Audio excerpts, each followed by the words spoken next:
Ahora, pasemos al tercer aspecto, que es el problema de la crítica al sistema voucher como método de exclusión y degradador de la educación. Este gráfico es interesante porque es un gráfico que nos muestra, es un gráfico que recoge información de el examen de ingreso para las universidades en Chile. ¿Qué dice este gráfico? Bueno, este gráfico está, por un lado, dividido en quintiles, del quintil 1 al quintil 5, en donde en el quintil 1 son aquellos estudiantes que le fue peor en el examen. Y el quintil 5 son los estudiantes que le fue mejor en el examen. Y además está dividido entre digamos, el origen de estos estudiantes. Si vienen de escuelas municipales, particulares subvencionados, particulares, administraciones delegadas y SLP. Me quiero referir tanto a los municipales, particulares subvencionados y particulares. Porque con la reforma educativa que existe en Chile, digamos, con la educación, no una reforma educativa, sino con el modelo educativo de Chile, que es el modelo educativo de los vouchers, las escuelas tanto digamos, reciben una cantidad de plata por parte del Estado, pero este dinero no es suficiente para sostener materialmente a la escuela. Con lo cual, esta idea de particular, bueno, perdón, con lo cual, esta idea de las escuelas municipales, en muchos casos, son escuelas que tienen muy poco recurso para poder funcionar. Diferente es lo que pasa con los particulares subvencionados y los particulares. ¿Por qué el particular subvencionado y el particular tiene más recursos? Bueno, por un lado el particular porque son escuelas muy de élite, podríamos decir. Solo acceden a aquellos que pueden pagarlo y son cuotas muy grandes. Pero en particular el particular subvencionado es un sector de una escuela que por un lado recibe una subvención del Estado, pero por otro lado cobra también una cuota. Algo similar a lo que sucede acá, ¿no? En la Argentina. Con lo cual el particular subvencionado, que solo acceden a aquellos que pueden pagar también un valor de una cuota, tiene, al igual que el particular, valores bastante más altos que el municipal, digamos, en cuanto a la capacidad de parte de estos estudiantes a poder pasar estos exámenes. Con lo cual se muestra que el sistema voucher y en esta idea de la segregación y la exclusión y, digamos, un modelo degradador de la educación tiene, bueno, unas, digamos, bases concretas, no es algo subjetivo. En ese sentido también Javier Cubillos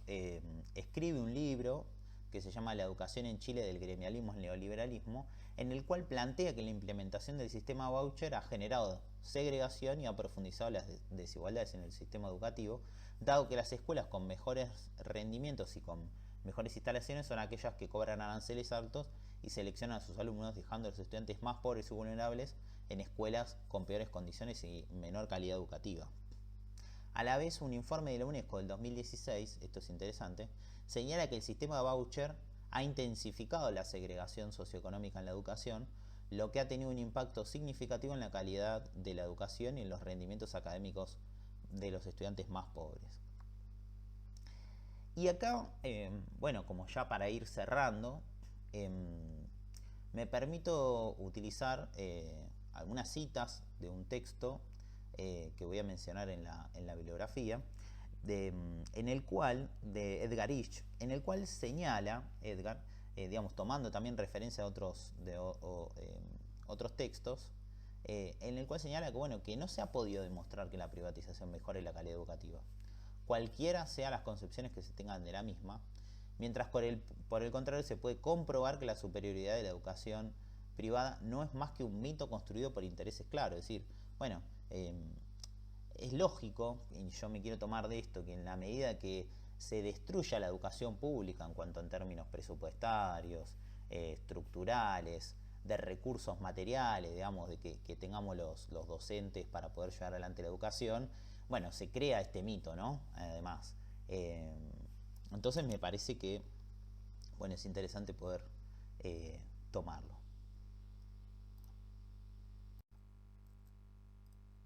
Bueno, por último, el planteo de la defensa de la educación pública, laica y gratuita, entendida como un derecho social. En este sentido, Silvia Barco bueno, nos da argumentos para entender qué es esta idea del derecho social de la educación. Y sobre todo es la necesidad de exigir que el Estado sostenga la educación pública, la promueva y la extienda, y acompañar justamente el derecho de características democráticas que significa una educación pública. Ella hace referencia a bueno, diferentes escritores como Fernando de Castro y Rogero, que plantea, dice, cuando de una cosa se dice que es pública, se entiende que es de todos los miembros de la sociedad y que se trate, o más exactamente, de ninguno de ellos, que ninguno de ellos puede reivindicarla para así excluyendo de su disfruto a los demás, ¿no? En contraposición a esta idea individualista que se tiene de la educación privada, básicamente. En ese sentido, Silvia Barco también coloca el problema de entender no solo la educación como un derecho social, sino también a la idea de la educación democrática. En este sentido, Silvia coloca la idea de la necesidad de entender a la educación, digamos, desde el punto de vista de que sea un ejercicio en términos democráticos. Y yo lo interpreto también desde el punto de vista de la necesidad de un debate colectivo sobre el problema de la educación y la necesidad de colocar en manos de aquellos que hoy somos una mayoría y sobre todo, digamos, entendido como clase, ¿no? Como clase trabajadora, en manos de aquellos educadores que hoy, digamos, bueno, ejercen, si se quiere decir, la educación en las diferentes instituciones, los recursos para llevar adelante este ejercicio democrático. En ese sentido, Cortés Rodas, digamos, aborda en ese sentido que yo señalo, plantea él que un modelo de política de la igualdad dice que una sociedad justa presupone que en ella sea posible asegurar no solo los derechos y libertades subjetivas de acción, sino también las condiciones materiales elementales para poder hacer uso efectivo de esos derechos y libertades. Porque de alguna forma defender la idea de la educación como un derecho de características, digamos, en términos universales, pero sin dotar de eso, de un presupuesto, y sin poder, digamos, brindar, coincido con Barco en el sentido de hacer una educación de características democráticas, en un sentido profundo de la idea de quienes delineen los planes de estudio y demás, quienes puedan,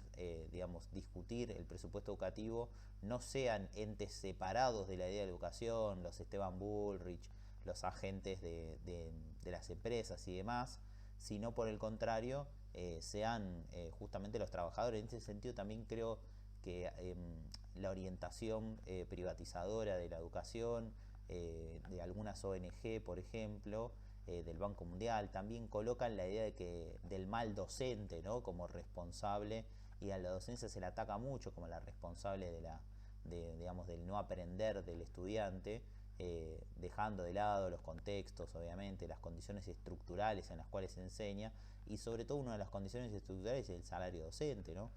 Como un punto también que visualiza las condiciones en las cuales se encuentra la educación. Si un docente tiene que trabajar 40 horas, como estamos viendo por ejemplo en otras materias de pedagogía también, donde tiene que trabajar 40 horas, difícilmente pueda llevar adelante las tareas de poder colaborar básicamente también en términos profundos con lo que significa mejorar la calidad educativa, ¿no? De alguna forma es un docente que es preso digamos, de la necesidad de llevar adelante su trabajo para poder vivir. Y en ese sentido, para cerrar, creo hacer una reivindicación de los bolcheviques, porque bueno, en el texto de Amar se coloca el problema de que los bolcheviques tenían una idea, por lo menos en un principio, como diciendo bueno, que en esta idea de polemizar con los tecnócratas y con los tecnistas, digamos, con quienes creen que bueno, digamos, que la tecnología es el resultado, va a traer, digamos, la prosperidad de la educación. En esta idea de polemizar coloca la idea de que bueno, los bolcheviques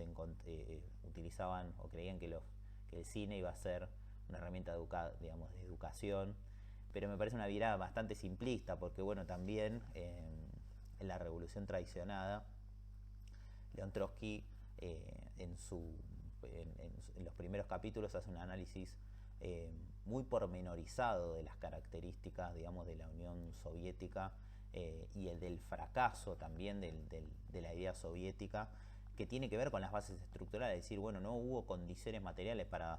poder desenvolver esa revolución, y una de las condiciones de los elementos que explican ese fracaso y esa falta de condiciones materiales es la cantidad de lápiz y papel que se producía en la Unión Soviética y que era utilizada. Dice, él compara el atraso educativo con la carencia del papel, entonces lejos de ser una idea